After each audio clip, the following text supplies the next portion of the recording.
میری بیٹی مالدار ہے، رشتہ منظور نہیں ہو سکتا۔ پیٹھ کے پیچھے بیٹی سن رہی تھی کہ ابا حضور مجھ کو یہ رشتہ منظور ہے۔ آپ نے آنے والے کو دیکھا کہ کالا ہے، آپ نے بھیجنے والے کو نہیں دیکھا کہ کملی والا ہے۔ یہ چاہے تو جنت ہی گھر کو بنا دے، یہ چاہے تو دوزخ ہی اس کو بنا دے، یہ چاہے تو عزت ہماری کرا دے، یہ چاہے تو ذلت میں ہم کو گرا دے، یہ چاہے تو رسوا زمانے میں کر دے، یہ چاہے تو عزت کہ پھٹ جائے پردے۔ زمانے کی رفتار،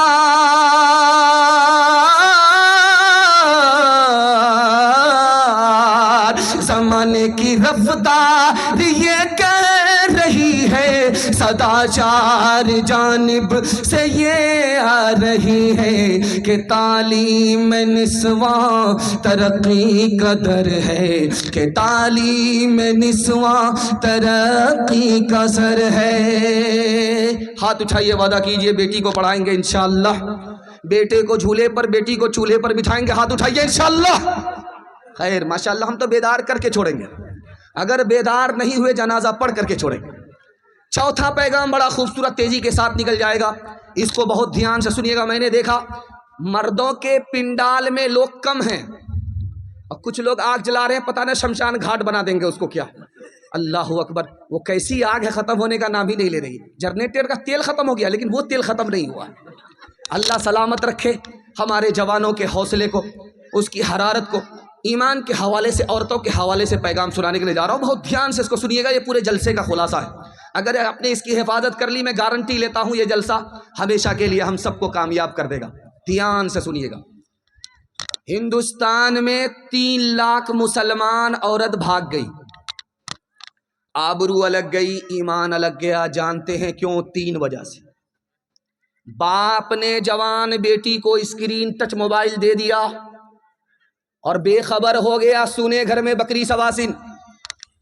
لڑکی کس سے بات کر رہی ہے، ماں باپ کو کوئی لینا دینا نہیں، لڑکی بھاگ گئی۔ لڑکی کم گنہگار ہے، یہ ماں باپ زیادہ گنہگار ہے۔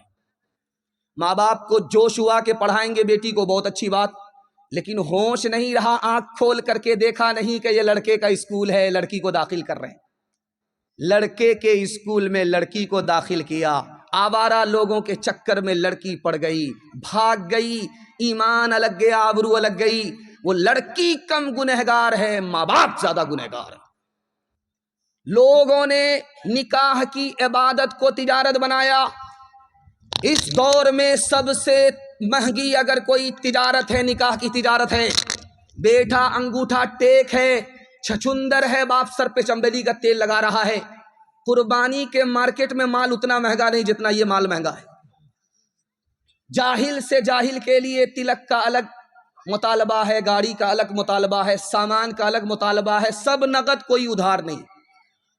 بیٹی والے کی کھٹیا کھڑی ہے۔ جانتے ہیں اس کی وجہ سے 3 لاکھ لڑکی بھاگ گئی، آبرو الگ گئی، ایمان الگ گیا۔ یہ ماں باپ کم گنہگار ہیں، لڑکی کم ذمہ دار ہیں، یہ سارے کے سارے سماج گنہگار ہے۔ اور آپ کو سن کر کے حیرت ہوگی جب آپ ٹرک کو دیکھیں گے، پیچھے سے کی طرف لکھا رہتا ہے بیٹی بچاؤ بیٹی پڑھاؤ۔ کیوں بھائی، بیٹی کو کون مار رہا ہے؟ 1 سال میں ہندوستان میں 10 لاکھ لڑکیوں کو مار دیا جاتا ہے۔ یہ مارنے والے کوئی اور نہیں، ماں باپ ہیں۔ کیسے مارا جاتا ہے آپ کو سن کر کے حیرت ہوگی۔ ماں کے پیٹ میں بیٹی ہے، الٹرا ساؤنڈ مشین نے بتا دیا، سوئی لگا کر کے، دوائی کھا کر کے اس کو گرا دیا جاتا ہے۔ 1 سال میں 10 لاکھ معصوم کی جان یہ ماں باپ لیتے۔ اور آخری بات آپ کے سامنے رکھنے کے لیے جا رہا ہوں، جس وقت دیکھیں گے نکاح ہوتا ہے تو دولہا مریٹھا باندھ کر کے رہتا ہے اور رومال ہاتھ میں ہے، منہ پر ہاتھ میں رکھے ہوا ہے، اور وہ کس سے پردہ کر رہا پتہ نہیں۔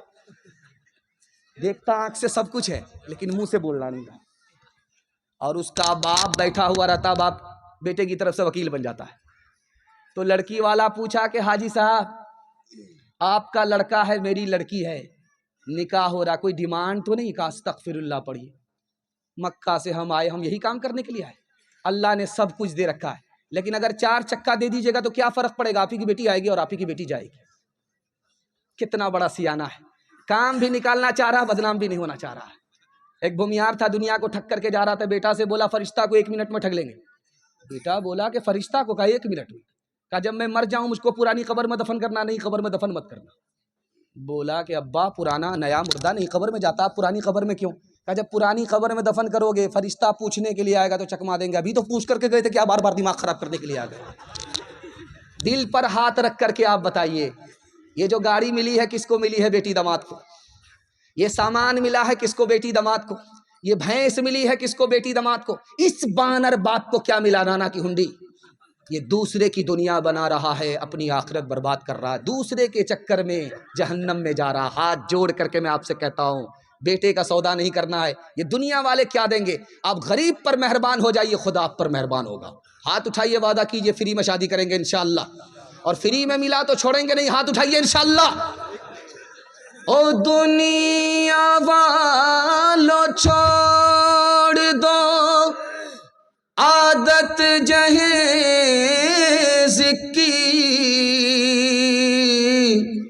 اچھی نہیں یہ ریت روایت جہیز کی، سب سے بڑا جہیز ہے اے دوستو دلہن،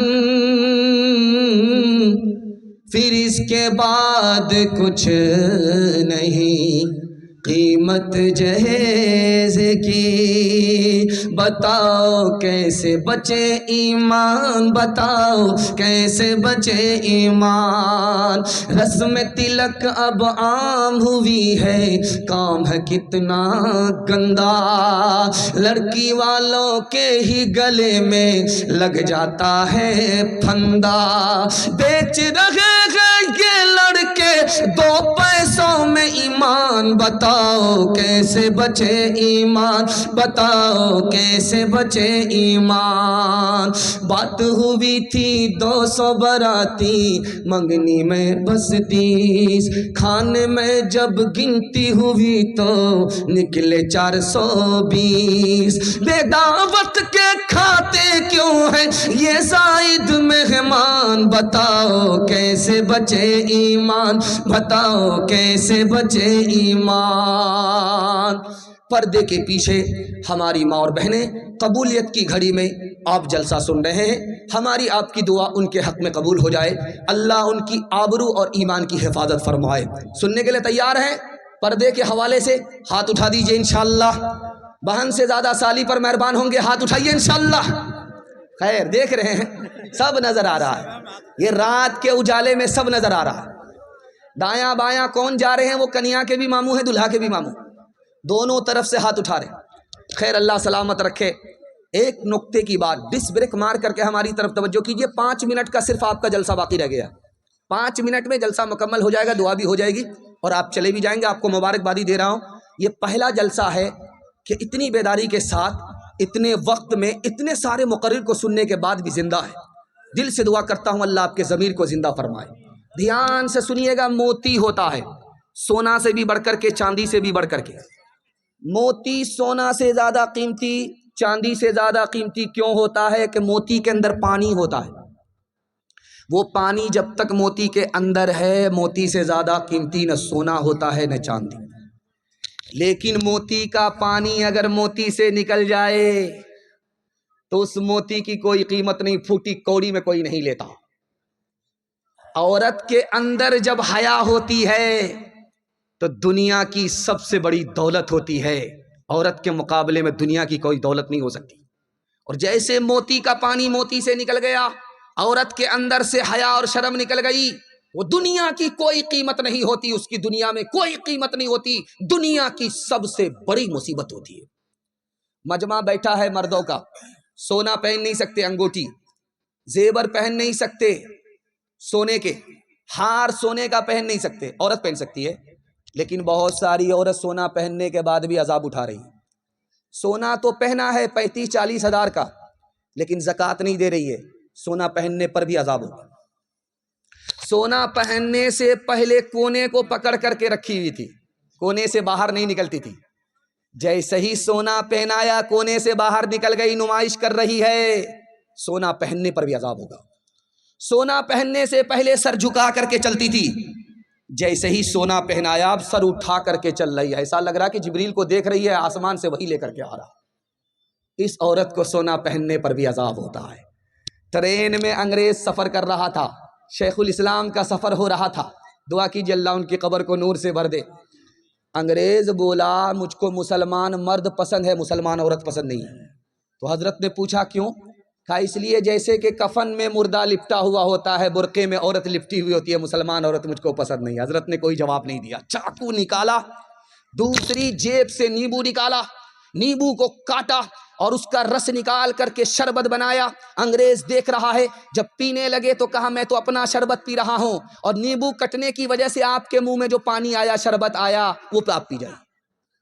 بولا حضرت آپ بالکل صحیح کہہ رہے ہیں، جب نیمبو کٹتا ہے سامنے دیکھنے والا دیکھتا ہے تو اس کے منہ میں پانی آ جاتا. حضرت نے موقع کا چوکا مارا کہ جس طرح بے پردہ عورت پردے سے باہر، آپے سے باہر سڑک پر آتی ہے، جس طرح نیمبو کٹتا ہے لوگوں کے منہ میں پانی آتا ہے، جب بے پردہ عورت سڑک پر آتی ہے تو آوارہ لوگوں کے منہ میں پانی آ جاتا. اس لیے ہم اپنی عورت کی آبرو کی حفاظت کے لیے اس کو پردے کے اندر رکھتے ہیں، پردے سے باہر نہیں رکھتے.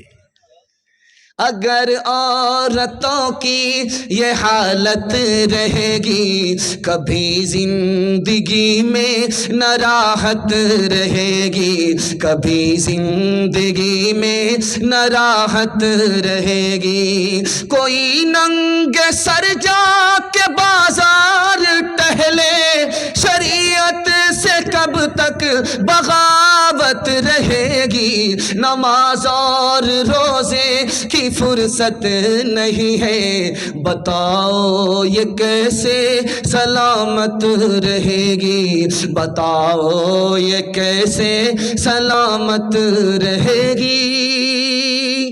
آپ کے گھر میں کبھی جھگڑا نہیں ہوگا، ٹوٹے پھوٹے گھر میں جنت جیسا سکون ملے گا. پیغام آ رہا، سننے کے لیے تیار ہے؟ ہاتھ اٹھا دیجئے انشاءاللہ. بیٹی داماد کے جھگڑے میں داماد سیدھے جیل جائے گا، ہاتھ اٹھائیے انشاءاللہ. یہ دیکھیں پورا ارادہ کر کے بیٹھے ہوئے. خیر اللہ سلامت رکھے.